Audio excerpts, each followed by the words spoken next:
guys, and welcome back to my YouTube channel. If you're new here, my name is Berna. I talk about all things fashion, history and film. I've been doing this for a long time, so feel free to go through my videos, and hopefully you can find something that you like and that we can vibe on, that you find awesome, that we might have something in common, you never know. So today, you can tell by the title, I'll be talking about the Barbie movie. I will have spoilers and non-spoilers, so just so it's fair for everybody.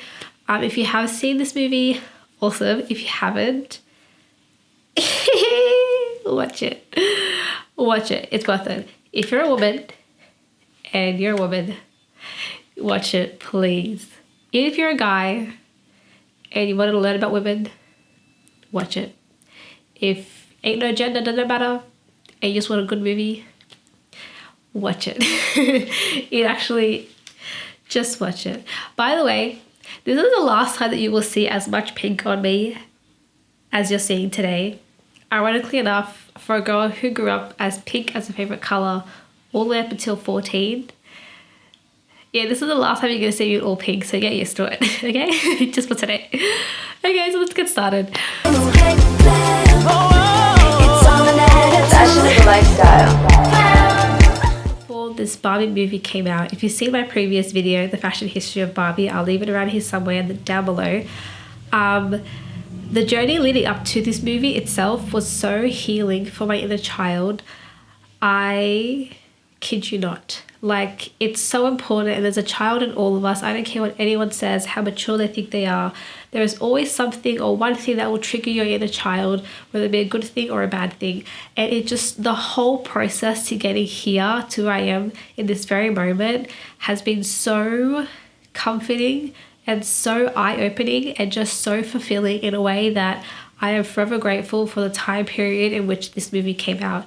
If this movie came out at an earlier time or later in the future, I think it would not have worked out the way it has, and it would not have gotten across the way it has gotten across to so many, I guess, all women, young girls, whether you classify as a woman or not, all feminine girlies. I just say that as a general overalization.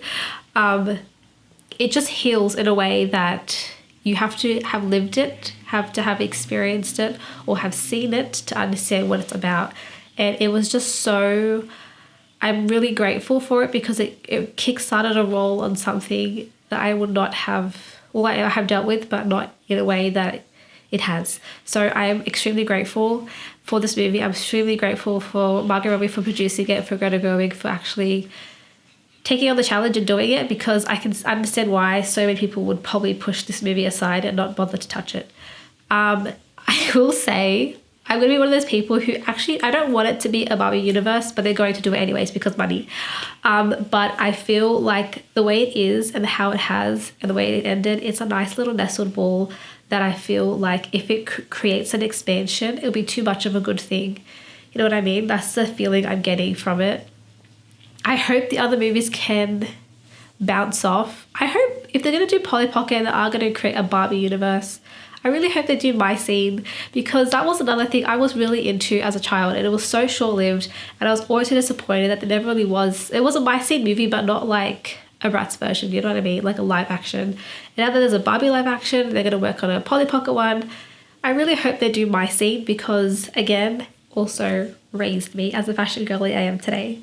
And I look back at that whole decade and that whole era, it literally did shape me, like my interests. Like, it makes so much sense why I'm interested in the things that I am interested in today. So I'll go to the non-spoiler section. If you're looking for a comedic laugh after a crappy day, this is a good movie for you.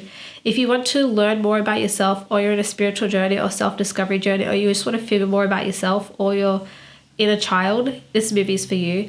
If you want something that's a bit thought-provoking but not too much, like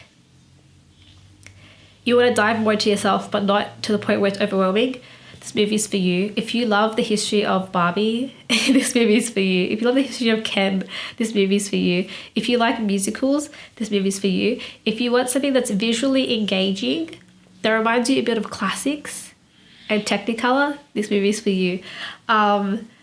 It's definitely an overall feel-good type of movie with a strong message. So if you want to pay attention to something, I guess if you want to get a message out of a movie but you're looking for it to be lighthearted, this is a good movie for you. And I think that's one of the things that get across quite well, which can be very difficult. I'm not saying it's perfect. There definitely are pros and cons to this movie, just like any other movie in general. But if you're looking for a serious but not so serious, that little fine line in between, this movie is definitely for you. I'm not advertising for them. I'm just giving you an overall generalized feeling of what the movie is about. Was it overhyped? With Oppenheimer, was it overhyped and was it met? They're actually along the same line. They're quite similar in terms of if it's overhyped or not. I would still say it's worth seeing.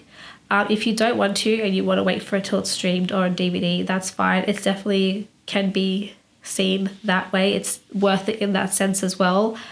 But I think as a cinema experience, it's definitely more worth it than watching it at home, because what just was the cherry on top was sitting in that cinema room with all these women, all in pink from all different ages. We've got family, we've got kids, we've got teenagers, we've got adults, we've got women and the elderly, like all just coming together and just having a laugh, and also just experiencing and relating so much. And just a big old room full of it was actually, that's the reason why you go to the cinemas. Those are the experiences that I missed, like the crowd interaction with the movie. And that was definitely there when I went to see Barbie with my friends. And it was just a cherry on top, and it justified. It's so funny how the message in the movie actually justified real life in so many more ways than I actually realized. So I honestly think it is worth seeing it in the cinema, because you get that cinema experience, which I don't think they even planned on having, but it creates the feeling, and it's a lot more heartwarming, and it's a lot more there, if that makes sense. So now I'm going to go through the spoilers. So if you haven't seen it, don't tease yourself, because there is a lot to go through and you don't want to be teased because there's a lot to take in. So I'll get started on that. It was actually not what I expected it to be. It wasn't at all. But both of them, both movies, Oppenheimer and Barbie, were not the direction or the, I guess, feeling I would thought it would take at all. I don't want to start off with cons, so I'll just go like both sides. I'll swing both sides throughout this whole review. I will say visually, like just as a movie, visually I loved it so much. The set designers, if they don't get an award for set design, for I don't care if it's an Oscar or something else, or Golden Globe, if they don't, I'll be so angry. It's the same with Elvis. The set design for Elvis was phenomenal. The set design for Barbie is phenomenal. Like, that was the first thing that captured my attention straight away, was the set design. And I'm just astounded if they don't get accredited for it. Like, I don't think they expect to or they want to. They just want to create this piece of art, and they have done that. But they deserve to get their applause, because it was just absolutely phenomenal. Every detail, and most of it was not CGI. Everything was barely any CGI. Most of it was all, again, practically made. And I love that, because it goes to show, like, I love CGI, but when it's overdone, it's overdone. And it just goes to show that, like, I know it's the old ways and technology is always evolving, and you got to find a mixture of both, you know. When you can use both, it's just like magic. And I feel like they really showed proof on how old cinema techniques do pay off. Like, it does pay off. It creates a sense of feeling through the movie that you just can't get through CGI. You know what I mean? Also, I will say I get how, if you saw that list that Greta Gerwig said about all the movies that she was inspired by, I was looking a lot at the classic movies because I hadn't seen most of them, and I was absolutely astounded because I could see the references. One of the big ones for me was the I Am Ken music sequence, and not the part where he's like on the beach, but I'm talking about with the jacket. I'm talking about the part where they were all wearing all black and they're in this massive like stage, I guess, and it's all spaced out. It just looks endless, and they're all just like dancing and doing the choreography. It reminded me a lot of the scene. I can't remember if I think it's American in Paris. It's not Singing or Singing in the Rain. I always get confused. But it's a Gene Kelly movie, and everyone knows it. It's like he's dancing, and then the girl has this white scarf, and it's extremely long. I'm talking meters and meters and meters. And there's just massive space. And it's just him and the dancer, and they're dancing throughout. And it's like a dream sequence. That scene reminds me of the I Am Ken, which is a weird comparison to make, I know, but it reminded me so much visually of it. I could see the influence from classic movies, like especially the musical sequences. I could 100% see it. It was definitely present. It was definitely there. Of how they gave Barbie this kind of like, I am the creation of the creator, but I don't want to be what they want me to be. I don't want to be what they intend for me to be. I want to, as Barbie's known for, make my own path. I want to create my own path. I want to do my own thing. Like, Barbie's that girl that's like, don't tell me what to do. I'm going to do what I want to do. And I like how they kind of showed that too. I will say storyline wise, that when the writing came along, the only thing that kind of held it back for me personally was the writing. Barbie was the writing a little bit. It was just like, the pace was fine. Everything quality is fine. Just the writing felt, I'm not talking about like it was pushy for, because it was a bit, I'm going to be honest, it was a bit pushy for it. But I'm talking about the actual plot itself. Like, there was like 3 different stories going on at once. Like, you had the whole Mattel situation. You had Barbie tried to find the child, connected with the child. You had the Ken storyline going on. You had Barbie trying to find her true self as well and feeling off about everything. So it was, I guess, for me, it felt like not too many. It was about trying to focus, giving good amount of time for each story you want to focus on. I'm not professional. This is just my perspective as a viewer, okay? And just as a creative person in general. I thought it would probably follow the lines of, okay, Barbie has this storyline. She's lost her identity because she's connected to the child. She has to go find the child to fix the mess and whatnot so she can be good old Barbie again. And that part I thought, okay, was going to play out. And then I think when you throw in the Mattel, how Barbie's loose, and how suddenly there's this accessible Barbie land. And I guess it's not that serious of a movie. It's supposed to be comedic, it's supposed to be light, but it's hard to focus on that, then focus on that, and then focus on that, and that message, and that message, and then that message, and that message. You know what I mean? Like, it can just be not all over the place completely, but you just feel sidetracked. That's what I'm trying to say. You feel sidetracked. I didn't enjoy it. I did enjoy it. Okay, I did. I just feel like the storylines kind of crossed over quite a bit, if that makes sense. Like, I get like her trying to actually love that. Actually, it was actually one of my highlights, having her try to connect with the child and then find out the child, it's not the child, it's the adult, the mum, and her trying to heal her inner child. Like, if they focused on that and just Barbie trying to find herself, so mixing inner child and self-worth and just that in general, and maybe throw in sprinkles of like Ken trying to bring patriarchy back to Barbie land. I actually liked that a lot. That was totally unexpected and I found that hilarious.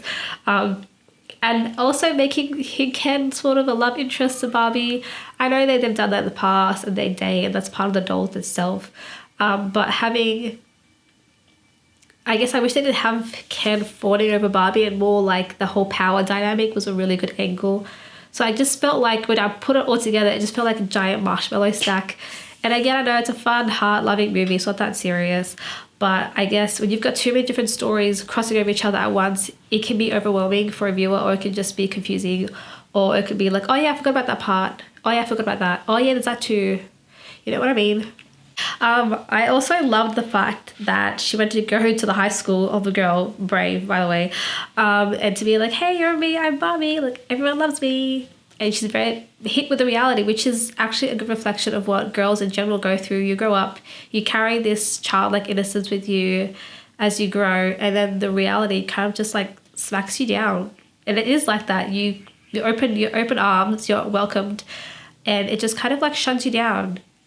And it makes you question how Barbie was questioning her self-worth. Like, that's a good reflection about women and capitalism and the history of it in general, to be honest, and how that happens. I don't want to be that person, but like, really, is it like, these are the questions that you should be asking yourself already. Like, Do you ever ask your own self-worth? Do you ever ask where you fit in the world? Do you ever think about your own existence? Like, you will at some point, you know, everybody thinks about these things, but because it's a girl's perspective on it, she's so woke. You know, I do agree though that it was a bit more, the way they portrayed it was really wordy and really based on dialogue and trying to fill it all into spoken word. I wish they showed it a bit more. I think that's the thing, that it wasn't lacking, but I feel like I get the feminism side of things, and you're trying to teach these people, little girls, that understand all this stuff.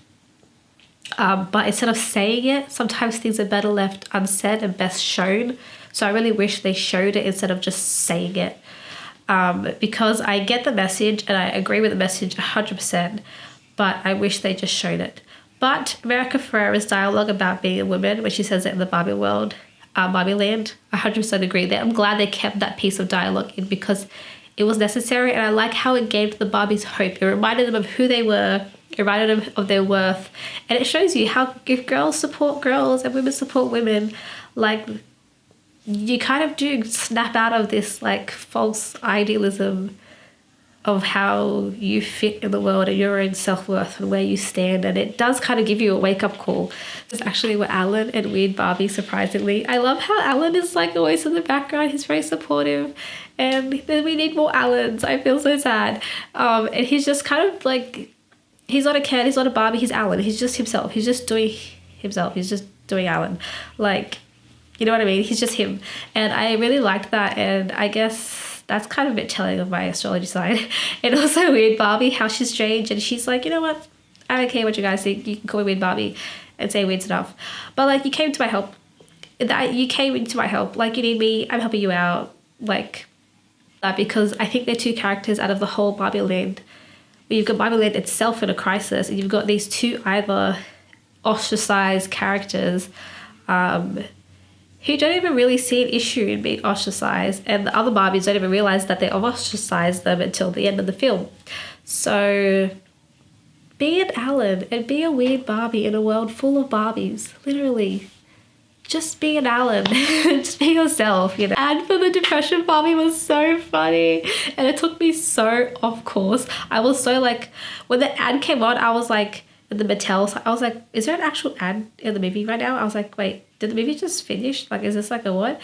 And then it kept going, and it kept showing Depression Barbie, and like talking about Pride and Prejudice, and I was like, so relatable and so the same. And like the whole movie just cracked up laughing. It was hilarious. Like, the adults were just bursting out laughing, and so with the kids as well. I think they understood what they meant, but they just found it hilarious because of the delivery. And it was just, I loved it. I'm so glad they had that. And can we please actually have a depression and anxiety Barbie, because that would be so world healing. You have no idea. Connection with her creator, with Ruth. And the fact that Matilda's mom was playing the character of Ruth was so touching. And I love how she was like, hey, yeah, I'm the creator of Barbie. What do you expect me to look like? Like, I'm not perfect either. Like, I've got my own like tax evasions. We all know about that story. And I found that so funny how like they included that too. It's basically saying that you're my idea. You're the product of an idea that I created, and you don't want to be it. And I'm surprised that like Barbie itself, the creation of the idea, is not even happy with it and thinks that her creator is perfect. And everyone else thought the creator was perfect. And she's like, I'm not perfect. I'm literally just like everybody else. This is just, you know, created you out of the thought of my kids, you know what I mean? Like, came from a loving place of motherhood and stuff. And that scene where they showed, which I found out from a video, that it's actually clips of the cast and crew when they were little and their friends and family. And the song What Was I Made For was playing, was really touching, and it really showed about, I guess, life and like growing up, and how important it is to be appreciative and have gratitude of just being a human being, whether you're a boy or a girl, and just being alive and taking in the good and the bad. And I really appreciated that whole sequence. That whole scene was really, really touching and really beautiful. And there's a line in there that I really love that I haven't really thought much about until actually before the movie. I've thought about it, and then that came out in the movie, and it just kind of closed everything in for me in terms of understanding. And there's a part where Ruth says, ideas live forever. We don't, something about like, we don't, but our ideas live forever. And that's so true. And it really is very, very true. Like what you create, what you think, what you put out there, it's not your, I guess it is your legacy, but it's your memory. It's what you leave behind.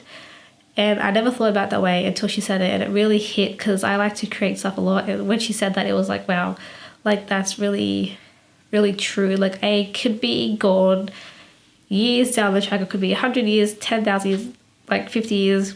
And some random person could come across a piece of your work that you've created long after you were gone, you know, and that's the very thing that lives on forever. The bad guy, like he was like, oh my God, everything's the opposite. And how he took the books back and it was on horses, which I find so funny because it's actually very stereotypical to, not just probably currently, I'm not quite sure, but to men's interest in the 50s when the dolls were first created. Western for men, like cowboys and Indians, that was really popular at a time for toys. And I get why they chose horses. It does actually make a lot of sense. For Ken's interest and for what he brought back to Barbie Land. I found it so funny. And how all the men were like, yeah, it became so, I guess, like reality. And the girls were also like, I love it because I don't have to think that much anymore. And I just found it hilarious how, in a way, it doesn't matter, two sides of the same coin, in one way or the other, it won't work out. Like I said before, it's got to have balance. Like, and she says to Ken, you know, you got to figure out like who Ken is. Like he's not horses and he's not beach. Like he's just Ken. You got to figure out who that Ken is without Barbie. And imagine if we actually got a Ken movie and you could actually see Ken figuring out who Ken is. I think that would be absolutely great. So sweet when she was at the bus stop with that older woman, which I thought actually was the original Ruth, but then I found out it's actually a costume designer, Anne Roth. And I'm so shocked with myself that I had not heard of her before. I'm so saddened. So I like researched ASAP on Anne Roth as soon as I came home. And she's like, you're really beautiful. And she's like, I know. And she smiles and she's like smiling. And it's just like this sweet little like moment between the two of them. And I just, yeah. It's just so sweet. It's very sweet.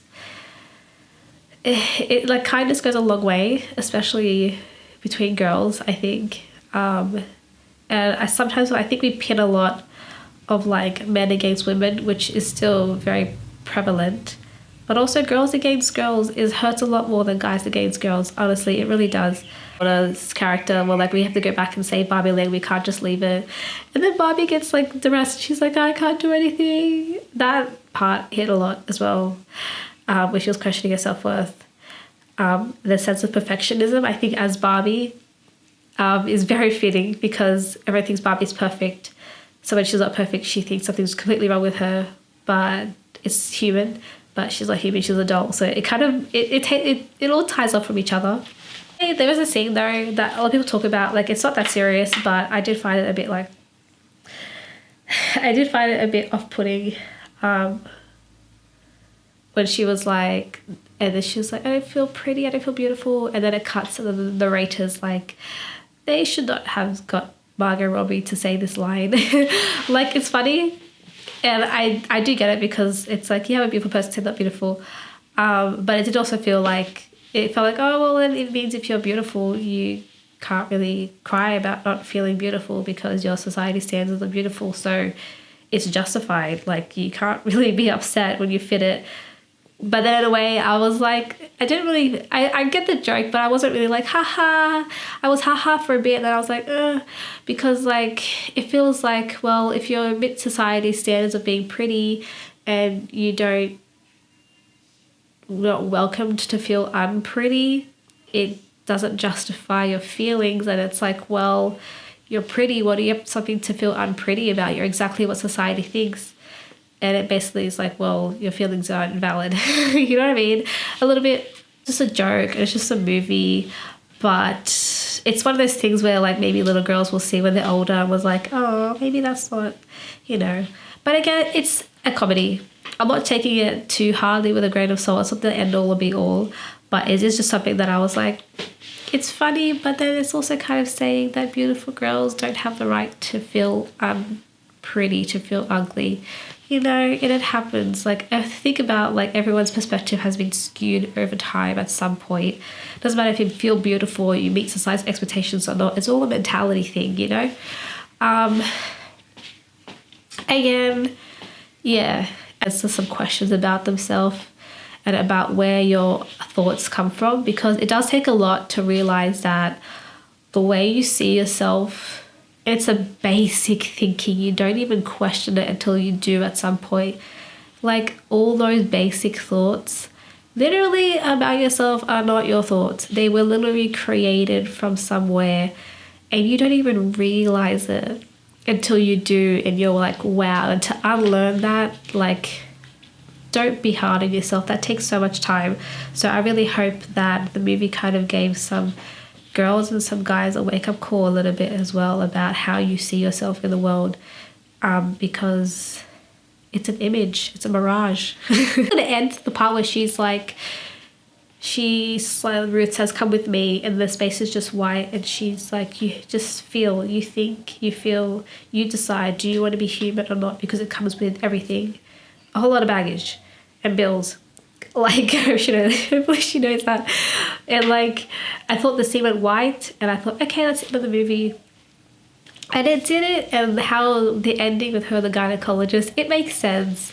It makes sense. Like, I don't want to explain it. Think about it. Like, it does make sense. It really, in so many ways that you look at it, it makes sense. Overall, really good movie, really heartfelt, really funny, really upbeat and light and bubbly, and very visually engaging, which I loved. There's so many aesthetic aspects from this movie. Oh my god. I loved everything. Lighting, the set design, the costume. Oh my god. I saw the necklace that she's wearing, and it was from the Resort collection from the 90s. Claudia Schiffer wore it. I saw it and I was like, that's from Resort. That's from Resort. That's from Chanel Resort. That's from Chanel Resort. She's wearing the Chanel Resort. Like, I saw it and I was like, it's so pretty in real life. Like, you know what I mean? Like, it's on the screen, it's so pretty with the lights and everything. Oh, the costume was so good.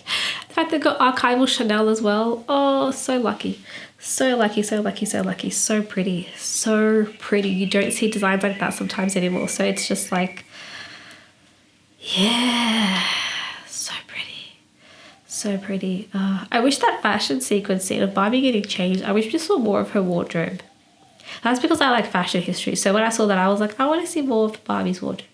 Watching this video, I really hope you enjoyed as much as I did. But let me know down below what you thought about Barbie, your thoughts, your feelings. Is it what you expected? Is it not what you expected? Is there a favorite scene, a favorite song? I would love to know what you think about the movie too, and just good thoughts. Yeah, good vibes. I hope to see you in my next video. Bye.